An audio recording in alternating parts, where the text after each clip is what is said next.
सभी को नमस्कार। आज के वीडियो में हम देखेंगे राजस्थान जीके के बहुत ही महत्वपूर्ण 25%। और ये दोस्तों 25% बार बार रिपीट हो रहे हैं, तो इनके आगे भी आने की बहुत ज्यादा संभावना है। आप जिस भी एग्जाम की तैयारी कर रहे हैं उसमें आने की इनकी संभावना है, तो वीडियो अंत तक जरूर बने रहना। और हम इस चैनल पर केवल और केवल राजस्थान जीके के ही प्रश्नोत्तर लाते रहते हैं, इसलिए इस चैनल को सब्सक्राइब जरूर कर ले। और दोस्तों साथ साथ में आप अपने उत्तर काउंट करते रहना। हर प्रश्न के बाद आपको 5 सेकंड का समय दिया जाएगा, जिसमें आप भी अपना उत्तर देने का प्रयास करना और उत्तर गिनना। वीडियो के अंत में जरूर बताना कि 25 में से आपके कितने % सही हुए हैं।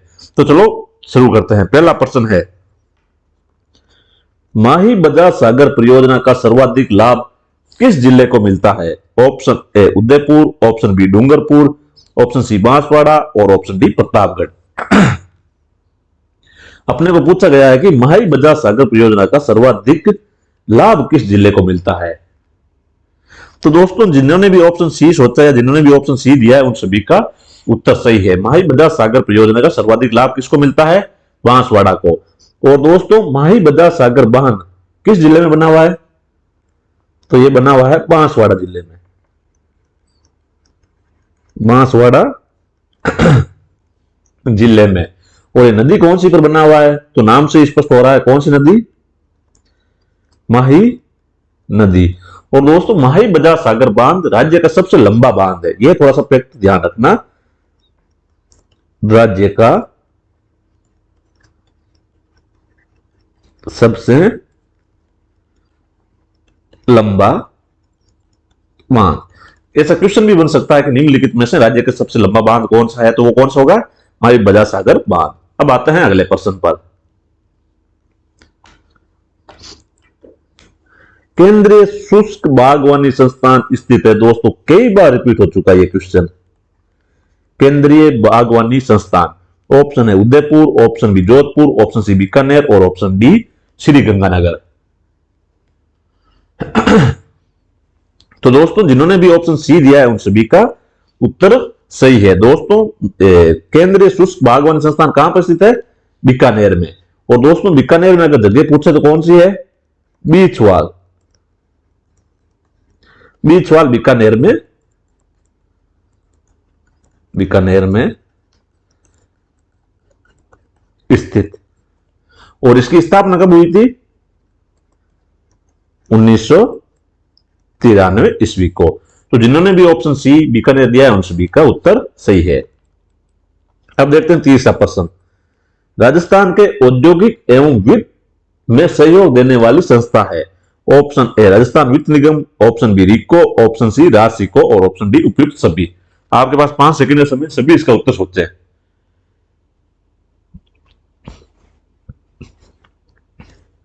तो दोस्तों इसका सही उत्तर होगा ऑप्शन डी उपयुक्त सभी।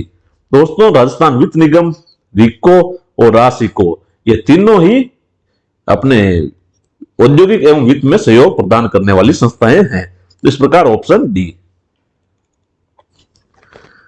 चौथा प्रश्न, सम्राट अशोक का शिलालेख राजस्थान में किस प्राचीन सभ्यता के क्षेत्र से प्राप्त हुआ है?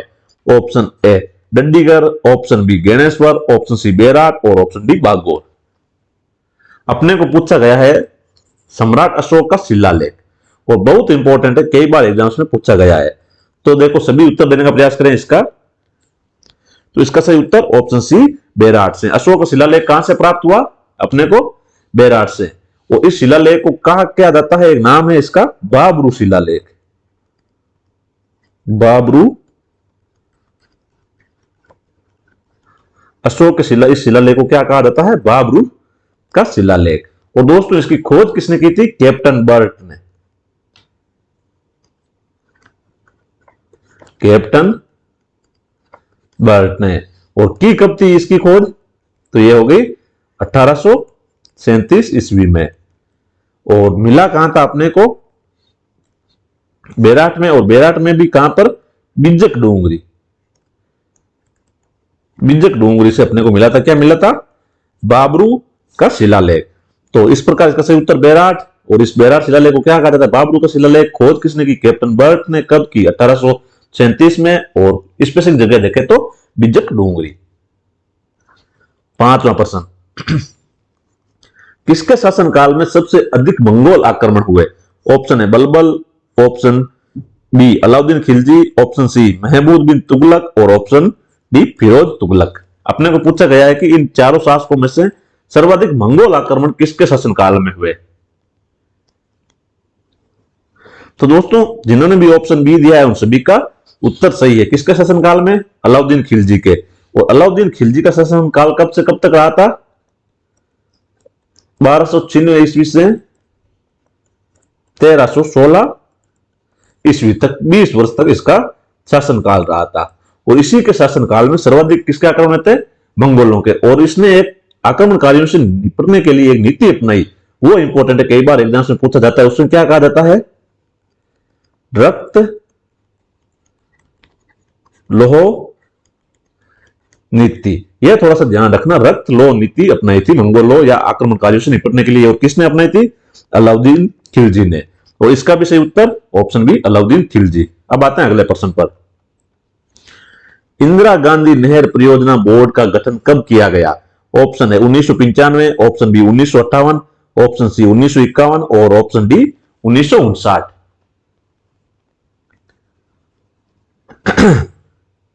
तो दोस्तों इसका सही उत्तर होगा, दोस्तों इसका सही उत्तर क्या है? ऑप्शन बी 1958 में। कब किया गया था? 1958 में। और अगर सही तारीख देखें तो 19 दिसंबर 1958। और इसका पहले था नाम राजस्थान नहर बोर्ड, राजस्थान नहर बोर्ड। इसको 1984 में नाम बदल कर क्या कर दिया गया? इंदिरा गांधी नहर बोर्ड। और इंपॉर्टेंट, इसका सबसे इंपॉर्टेंट, इसका मुख्यालय कहां है? मुख्यालय कहां है? तो इसका मुख्यालय है जयपुर में। तो अपने को क्या पूछा गया? इंदिरा गांधी नहर परियोजना बोर्ड का गठन 1958 में। पहले इसका क्या था? राजस्थान नहर बोर्ड। बाद में 1984 में इंदिरा गांधी नहर बोर्ड कर दिया गया। और इसका मुख्यालय कहां है? जयपुर में। तो इस प्रकार इसका सही उत्तर ऑप्शन बी 1958। जिन्होंने भी ऑप्शन बी किया है उन सभी का उत्तर सही है। सातवां प्रश्न, राजस्थान में पहला राइस क्लस्टर कहां बनाया जाएगा? Option A Udaipur, option B Bara, option C Kota और ऑप्शन डी बूंदी। तो जिन्होंने भी ऑप्शन डी दिया है उन सभी का उत्तर सही है। कहां पर किया जाएगा? बूंदी में। और दोस्तों बूंदी में एक और चीज प्रसिद्ध है, राजस्थान का एकमात्र जिला है जहां पर सेला बासमती राइस या चावल का उत्पादन होता है। कौन सा है वो? बूंदी। 8वां प्रश्न, इंपोर्टेंट प्रश्न, कई बार एग्जाम्स में पूछा गया है, लगभग सभी इंपोर्टेंट है पर जो ज्यादा पूछा है उनके आगे इंपोर्टेंट लगा रहे हैं। तो 8वां प्रश्न है, हाईटेक प्रिसीजन ग्लास फैक्ट्री स्थित है? Option A Ganganagar, option B Dholpur, option C Kota और ऑप्शन डी जोधपुर। तो दोस्तों जिन्होंने भी ऑप्शन बी सोचा है उन सभी का उत्तर सही है। हाईटेक प्रिसीजन ग्लास फैक्ट्री कहां पर स्थित है? धौलपुर में। और दोस्तों ये श्री गंगानगर मिल, शुगर मिल है, उसकी शाखा है। किसकी? श्री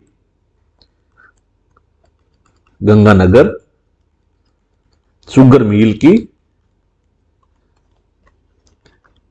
शाखा है। दोस्तों ये क्या करती है? इसमें एक कांच की फैक्ट्री और इसमें जो गंगानगर शुगर मिल में जो शराब उत्पन्न की जाती है उनके लिए ये क्या करती है? बोतलों का निर्माण। तो ये किसका निर्माण करती है?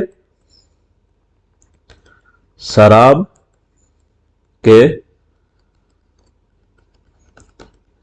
बोतलों का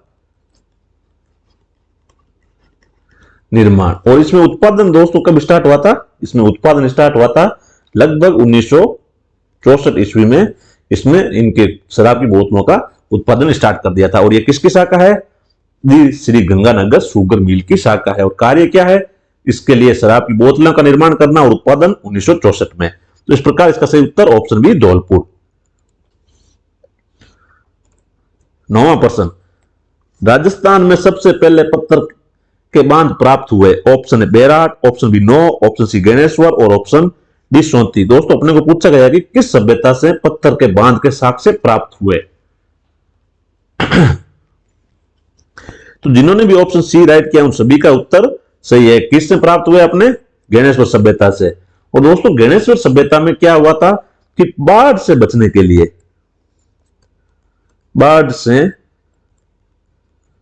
बचने के लिए बांधों का निर्माण हुआ था। तो यह साक्ष्य कहां से प्राप्त हुआ? गणेश्वर सभ्यता से। और यह है कहां पर स्थित? नीम का थाना, नीम का थाना। और नीम का थाना कहां पर है? सीकर में। और अगर नदी पूछे तो कौन सी नदी? कांतली नदी। खोज आर.सी. अग्रवाल। तो इस प्रकार इसका सही उत्तर ऑप्शन सी गणेश्वर सभ्यता। अब आते हैं अगले प्रश्न पर। 10वां प्रश्न, इनाम भूमि किसे दिया जाता था? ऑप्शन ए विद्वान और धार्मिक व्यक्ति, option B mansabdar, option C पैतृक राजस्व संग्राहक और ऑप्शन डी कुलीन। अपने को पूछा गया है कि इनाम भूमि, राजाओं द्वारा जो इनाम भूमि दी जाती थी निम्न में से किसको दी जाती थी? तो दोस्तों इसका सही उत्तर है ऑप्शन ए, विद्वान और धार्मिक व्यक्तियों को राजाओं द्वारा इनाम भूमि दी जाती थी। 11वां प्रश्न, चाहे स्टेट या सेंट्रल किसी का भी एग्जाम हो, कई बार ये एग्जाम में पूछा जाता है, बहुउद्देशीय नदी घाटी योजना को आधुनिक भारत के मंदिर किसने कहा था? Option A doctor Rajendra Prasad, option B Jawaharlal Nehru, option C Indira Gandhi और ऑप्शन डी महात्मा गांधी। तो दोस्तों इसका सही उत्तर भारत के प्रथम प्रधानमंत्री पंडित जवाहरलाल नेहरू ने बहुउद्देशीय परियोजना को क्या कहा था? आधुनिक भारत के मंदिर। तो इसका सही उत्तर ऑप्शन बी। 12वां प्रश्न, राजस्थान में कीटनाशी रसायनों का सर्वाधिक प्रयोग किन जिलों में होता है? Kota Jhalawar, option B Jaipur Ganganagar, option C Pali Jalore और ऑप्शन डी कोटा व बारा। अपने को पूछा गया है कि कीटनाशी रसायनों का प्रयोग अपने कृषि में सर्वाधिक किन जिलों में होता है? किसमें पूछा गया? कृषि में। तो जिन्होंने भी ऑप्शन बी दिया है या बी सोचा है उन सभी का उत्तर सही है। 13वां प्रश्न, लघु उद्योगों को विपणन में सहायता प्रदान करने वाली प्रमुख संस्था है? Option A RIICO, option B RAJSICO, option C RFC, option D इनमें से कोई नहीं। अपने को पूछा गया है लघु उद्योगों को। तो दोस्तों जब हम बी देखते हैं तो बी का फुल पूरा नाम क्या है? देखो, राजस्थान स्मॉल इंडस्ट्रियल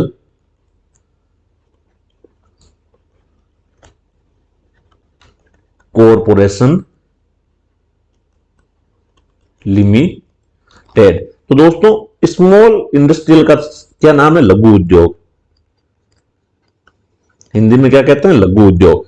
तो नाम से स्पष्ट हो रहा है कि लघु उद्योगों को विपणन में सहायता प्रदान करने वाली प्रमुख संस्था कौन सी है? रासिको। तो इसका सही उत्तर ऑप्शन बी रासिको। अब आते हैं 14वें प्रश्न पर। किस स्थान पर लोहा बनाने की प्राचीनतम भट्टियां मिली है? अपने को पूछा गया है कि निम्न में से किस स्थल पर लोहा बनाने की भट्टियों का साक्ष्य मिला है? ऑप्शन बी रेंड, ऑप्शन बी सुनारी झुंझुनू, या सुनानी नहीं सुनारी होगा, ऑप्शन सी आहार और ऑप्शन डी नौहर। तो दोस्तों जिन्होंने भी ऑप्शन बी दिया है उन सभी का उत्तर सही है, सुनारी झुंझुनू से। और दोस्तों ये खेतड़ी जिले में स्थित है। सुनारी खेतड़ी जिला नहीं, सॉरी तहसील और जिला झुंझुनू, झुंझुनू में स्थित है। और अगर नदी पूछे तो ये कौन सी नदी के किनारे है? जिसके किनारे गणेश्वर सभ्यता उसी नदी के किनारे कौन सी है? सुनारी। कौन सी नदी? कांतली नदी।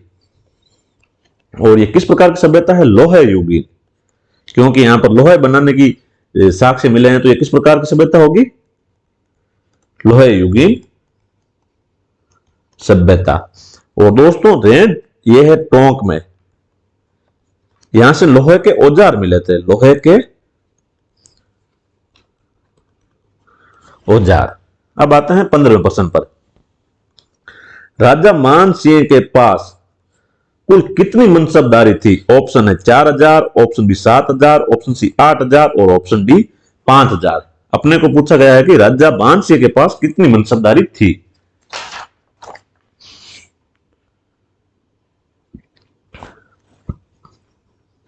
तो दोस्तों जिन्होंने भी ऑप्शन बी दिया है उन सभी का उत्तर सही है। देखो राजा मानसिंह के पास 7000 जात और अपने 6000 सवार की मनसबदारी थी। कितने? 6000 सवार की मनसबदारी। कितने की थी? 7000 जात और 6000 सवार की मनसबदारी थी। और ये दी किसने थी? अकबर ने। और दी कब थी? 1605 ईस्वी में। तो इसका सही उत्तर ऑप्शन बी। बहुत ही शानदार प्रश्न है। जर्मनी द्वारा पोषित आपनी योजना किन जिलों में संचालित है? Option A Churu Hanumangarh, option B Ganganagar Hanumangarh, option C Churu Jhunjhunu, option D Churu Nagaur Bikaner. तो दोस्तों इसका सही उत्तर है ऑप्शन ए। जिन्होंने भी ऑप्शन ए सही किया है उन सभी का उत्तर सही है। और दोस्तों ये किससे संबंधित है? पेयजल से। पेयजल से संबंधित। और ये क्या करते हैं? ग्रामीण क्षेत्रों में पेयजल को आपूर्ति करती है। और किसके द्वारा पोषित है? किस देश के द्वारा? जर्मनी। 17वां प्रश्न, होहोबा जोजोबा एक प्रकार का है। तो ऑप्शन ए बीजी मसाला, ऑप्शन बी खाद्यान्न, ऑप्शन सी दलहन और ऑप्शन डी तिलहन। अपने को पूछा गया है होहोबा जोजोबा क्या है?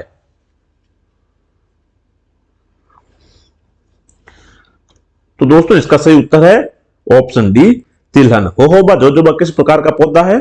एक प्रकार का तिलहन। और ये एक मरुस्थलीय पौधा है। मरुस्थलीय या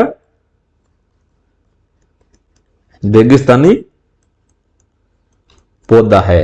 और दोस्तों इसके बीजों से क्या निकलता है? बीजों से तेल निकाला जाता है। तो तेल निकलता है वो किस प्रकार का पौधा होता है? तिलहन प्रकार का। अब आते हैं अगले प्रश्न पर।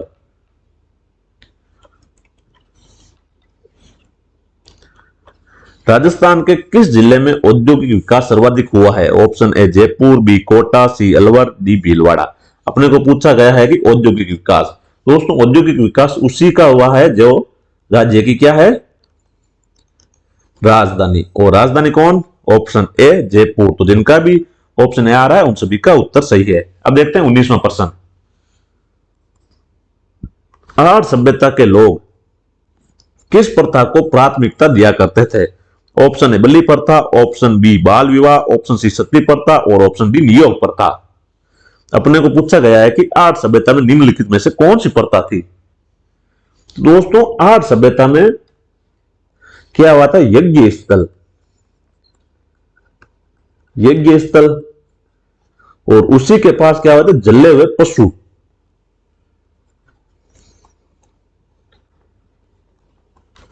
जले हुए पशु मिले। तो इससे अनुमान क्या लगाया था कि यहां पर कौन सी प्रथा पाई जाती थी? अपने बलि प्रथा। तो ऐसे माना गया कि बलि प्रथा के साक्ष्य प्राप्त हुए। कहां से? आर्य से। तो इसका जिसने भी सही किया उन सभी का उत्तर सही है। अब आते हैं अगले प्रश्न पर। 20वां प्रश्न, सम्राट अकबर के दरबार में वे कौन सा कच्छावा वंशीय शासक था जिसने सर्वाधिक मनसबदारी प्राप्त की? Option A Ram Singh, option B Raja Man Singh प्रथम, ऑप्शन सी माधव सिंह और ऑप्शन डी सवाई ईश्वरी सिंह। अपने को पूछा गया है कि अकबर के दरबार में। तो दोस्तों अकबर के दरबार में इन चारों में से कौन सा राजा था? अपने ऑप्शन बी मान सिंह। और मान सिंह को सर्वाधिक मनसबदारी प्राप्त हुई थी 7000 जात और 6000 सवार की। तो इस प्रकार इसका सही उत्तर ऑप्शन बी राजा मानसिंह प्रथम। 21वां प्रश्न काफी शानदार प्रश्न है। राजस्थान में झरनों से सिंचाई की जाती है, यानी कि सर्वाधिक सिंचाई या किस क्षेत्र में सर्वाधिक सिंचाई की जाती है? तो ऑप्शन ए हनुमानगढ़ क्षेत्र में, ऑप्शन बी उदयपुर क्षेत्र में, ऑप्शन सी बांसवाड़ा क्षेत्र में और ऑप्शन डी चित्तौड़गढ़ क्षेत्र में। तो दोस्तों झरनों से सिंचाई सर्वाधिक राजस्थान में अपने बांसवाड़ा क्षेत्र में की जाती है। जिन्होंने भी ऑप्शन सी दिया है उन सभी का उत्तर सही है। कनाडा के सहयोग से स्थापित जेतसर यांत्रिक कृषि फार्म राज्य के किस जिले में स्थित है? अपने को पूछा गया है कि जेतसर यांत्रिक कृषि फार्म किस जिले में स्थित है? Option A Churu, option B Bikaner, option C Hanumangarh और ऑप्शन डी गंगानगर। दोस्तों राजस्थान में 2 यांत्रिक कृषि फार्म है। कितने? 2 यांत्रिक कृषि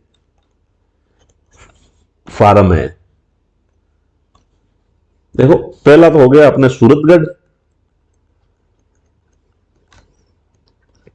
और दूसरा हो गया जेतसर। दोस्तों दोनों ही कौन से जिले में है? श्री गंगानगर। और ये जेतसर भी श्री गंगानगर। तो श्री गंगानगर कौन से ऑप्शन में आ रहा है? Option D. और दोस्तों ये सूरतगढ़ वाला रूस के सहयोग से और ये कनाडा के सहयोग से स्थापित किया गया। तो इसका सही उत्तर ऑप्शन डी। अब आते हैं अगले प्रश्न पर।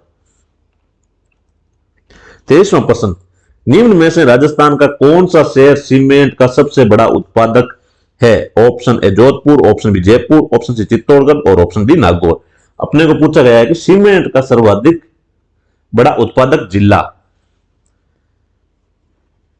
तो दोस्तों इसका सही उत्तर होगा ऑप्शन सी चित्तौड़गढ़। दोस्तों चित्तौड़गढ़ में क्या है कि राजस्थान की सर्वाधिक सीमेंट फैक्ट्रियां हैं। कहां पर है? चित्तौड़गढ़ में क्या है? सर्वाधिक सीमेंट फैक्ट्रियां। सर्वाधिक सीमेंट फैक्ट्रियां होने के कारण सर्वाधिक उत्पादन भी कहां से होता है? चित्तौड़गढ़ में। और दोस्तों चित्तौड़गढ़ का एक शहर है निम्बेड़ा, जिसके क्या कहा जाता है? भारत का सीमेंट का नगर, सीमेंट शहर या सीमेंट नगर किसको कहा जाता है? निम्बाहेड़ा को। और ये कहां पर है? चित्तौड़गढ़ में। थोड़ा ये भी ध्यान रखना, निम्बाहेड़ा ये क्या है, कई बार एग्जाम्स में पूछा जाता है। अब आते हैं अगले प्रश्न पर। 24वां प्रश्न, वे कौन सी सभ्यता है जहां पर शवों को आभूषण सहित गाड़ा जाता था? Option A Jaisamand, option B Menal, option C Balathal और ऑप्शन डी अहाड़। अपने को पूछा गया है कि कौन सी सभ्यता में शवों को आभूषणों के सहित गाड़ा जाता था? तो दोस्तों इसका सही उत्तर ऑप्शन डी अहाड़। और दोस्तों अहाड़ कहां पर स्थित है? उदयपुर जिले में। अगर नदी पूछे तो नदी कौन सी? बनास नदी। और इसका एक उपनाम भी है ताम्रवती नगरी। तो इस प्रकार इसका सही उत्तर ऑप्शन डी अहाड़। अब आते हैं अगले प्रश्न पर। 25वां अंतिम प्रश्न। ऑप्शन ए नहीं सॉरी 25वां प्रश्न, राग मंजरी या राग चंद्रोदय मानसिंह के किस दरबारी विद्वान द्वारा लिखे गए? अपने को पूछा गया राग मंजरी और राग चंद्रोदय ये किसके द्वारा लिखा गया जो कि राजा मानसिंह का दरबारी था? Option A Muraridan, option B Ishwardan, option C Pundarik Vitthal और ऑप्शन डी पंडित जगन्नाथ। तो जिन्होंने भी ऑप्शन सी सोचा है उन सभी का उत्तर सही है। किसके द्वारा लिखा गया था? पुंडरीक विठल का। और ये कौन था? राजा मानसिंह का दरबारी। और ये एक तरह का संगीतकार या गायक था। और दोस्तों ये मूल रूप से दक्षिण भारत का था, दक्षिण भारत का। दोस्तों कर्नाटक में शिवगंगा एक नामक शहर है, वहां का यह निवासी था मूल रूप से। फिर ये यहां से अपने जयपुर आ गया और मानसिंह का दरबारी बन गया था। तो दोस्तों अगर आप दोस्तों कमेंट बॉक्स में जरूर बताएं कि आपके 25 में से कितने परसेंट सही हुए हैं। और अभी तक आपने इस चैनल को सब्सक्राइब नहीं किया है तो सब्सक्राइब जरूर करें, क्योंकि इस चैनल पर हम राजस्थान जीके के बहुत ही शानदार प्रश्नोत्तर लाते रहते हैं। तो आज का वीडियो यही समाप्त होता है। धन्यवाद।